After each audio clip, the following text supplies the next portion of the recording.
नमस्कार दोस्तों, मैं जय भगवान कुंडू आपके सामने फिर हाजिर हूँ एक नई वीडियो के साथ। दोस्तों, आज हम बात करेंगे सामाजिक विज्ञान कक्षा 9वीं सिविक्स चैप्टर 1 लोकतंत्र क्या, लोकतंत्र क्यों के महत्वपूर्ण नोट्स की जानकारी देंगे।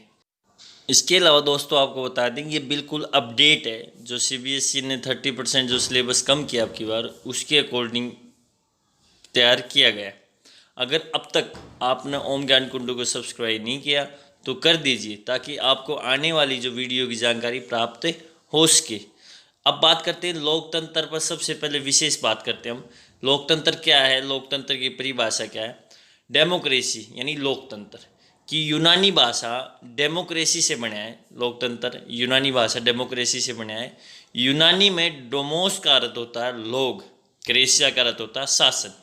इस प्रकार अगर देखा जाए, डेमोक्रेसी अर्थात लोकतंत्र का अर्थ है लोगों का शासन। परिभाषा देखते हैं दोस्तों। लोकतंत्र शासन का वह रूप जिसमें शासकों का चुनाव जनता करती है। अब्राहम लिंकन, अमेरिका के 16वें राष्ट्रपति, उनके अनुसार लोकतंत्र ऐसी सरकार है जो लोगों के लिए और लोगों के द्वारा बनाई गई है। लोकतांत्रिक सरकार सदा कानूनों और नागरिक अधिकारों के आधार पर काम करती है। लोकतंत्र में हर वयस्क नागरिक को एक वोट होता है। लोकतंत्र निष्पक्ष एवं स्वतंत्र चुनाव पर आधारित होता है। आपको बता दें, आपकी जानकारी के लिए, सबसे पुराना जो लोकतांत्रिक देश है वो अमेरिका, यानी सबसे पहले लोकतंत्र की स्थापना अमेरिका में हुई थी। और सबसे बड़ा लोकतांत्रिक देश भारत है, इंडिया है, हिंदुस्तान है।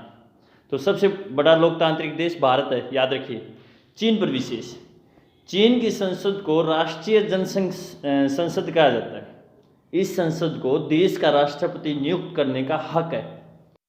चुनाव लड़ने से पूर्व सभी उम्मीदवारों को चीनी कम्युनिस्ट दल से मंजूरी लेनी होती है। सरकार सदा कम्युनिस्ट पार्टी की ही बनती है। दोस्तों, यहाँ आपको विशेष जानकारी दे दें, चाइना में 1 पार्टी सिस्टम है, यानी एक दलीय व्यवस्था चाइना में, 2 दलीय व्यवस्था अमेरिका और इंग्लैंड में, और बहुदलीय व्यवस्था भारत में। अब एक अंक वाले महत्वपूर्ण प्रश्न और उत्तर। अक्टूबर 1999 में पाकिस्तान में किसने सैनिक तख्ता पलट किया था? तो इसका आंसर है जनरल परवेज मुशर्रफ। आपको बता दें, करंट जानकारी दे दें, इसके ऊपर देशद्रोह का मुकदमा भी बाद में लगा था। लोकतंत्र में अंतिम निर्णय लेने की शक्ति किसके पास होनी चाहिए? लोगों के द्वारा चुने हुए प्रतिनिधियों के पास।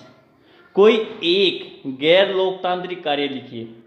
इसका आंसर है सरकार लोगों के प्रति उत्तरदायी नहीं। अगला, उस नेता का नाम बताइए जिसने जर्मनी में तानाशाही सरकार लाने का प्रयत्न किया था। उसका नाम है हिटलर। अगला है, सरकार का अलोकतांत्रिक स्वरूप क्या है? इसका आंसर है सैनिक शासन या राजतंत्र। अब दोस्तों बात करते हैं 3 और 5 अंक वाले महत्वपूर्ण प्रश्न और उत्तर के। सबसे पहला, लोकतांत्रिक सरकार की मुख्य विशेषता लिखिए। नंबर 1, प्रमुख फैसले निर्वाचित नेताओं के हाथ में। नंबर 2, स्वतंत्र और निष्पक्ष चुनावी मुकाबला होता है। नंबर 3, एक व्यक्ति एक वोट एक मोल होता है। नंबर 4, कानून का राज, अधिकारियों का आदर होता है। नंबर 5, शासन में भागीदारी के सबको समान अवसर मिलते हैं।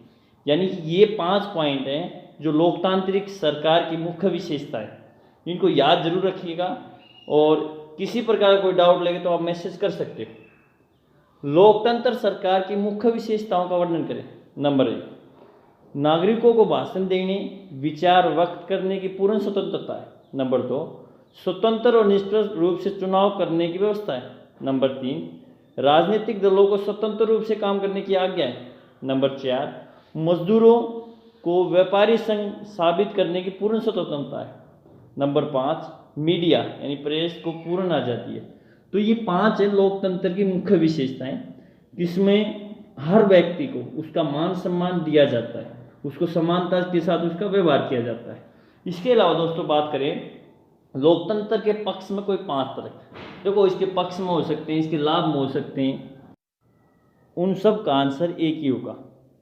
शासन का अधिक जवाबदेही वाला स्वरूप। नंबर 2, बेहतर निर्णय लेने की संभावना रहती है लोकतंत्र में। नंबर 3, नागरिकों का सम्मान किया जाता है। नंबर 4, मतभेद हो जाते हैं या टकराव होते हैं, उनको संभालने का तरीका यहाँ उपलब्ध है। किसी प्रकार का अगर टकराव हो जाए, जैसे कार्यपालिका, न्यायपालिका या विधान पालिका में इनमें भी टकराव हो जाए, तो उसको संभालने का एक तरीका है। सबसे अच्छा जो है, गलतियों के सुधार के अवसर है, यानी कोई गलती हो जाए तो उसको सुधारने का मौका मिलता है। ये लोकतंत्र के पक्ष में 5 तर्क हैं। इसके गुण भी हैं, इसके लाभ भी हैं, तो ये याद रखना। दोस्तों, अब अगला प्रश्न है, लोकतंत्र के खिलाफ कोई 5 दोष लिखिए, लोकतंत्र के कोई 5 हानि लिखिए, लोकतंत्र के कोई 5 बुराई लिखिए। क्वेश्चन कैसे भी आ सकता है एग्जाम में, तो उसका आंसर एक ही होगा। नंबर 1, सरकारों का अलग अलग आना। ये बहुत ही इसका एक कहानी है, नुकसान है लोकतंत्र का।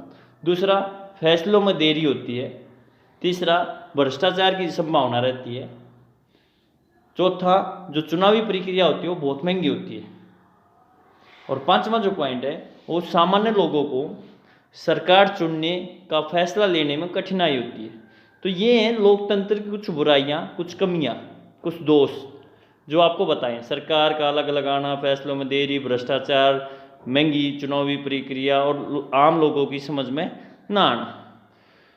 दोस्तों, आज के लिए इतना ही। हम जल्द हाजिर होंगे एक नई वीडियो के साथ। तब तक आप ऐसे ही अपना जो फीडबैक है वो देते रहें और अपना ख्याल रखिएगा, खुश रहिएगा। और लास्ट में अपना जो सजेशन है, जो सुझाव, वो ज़रूर दीजिएगा ताकि हम और इम्प्रूवमेंट कर सकें। तो आप सभी को नमस्कार, प्रणाम, जय हिंद, जय भारत।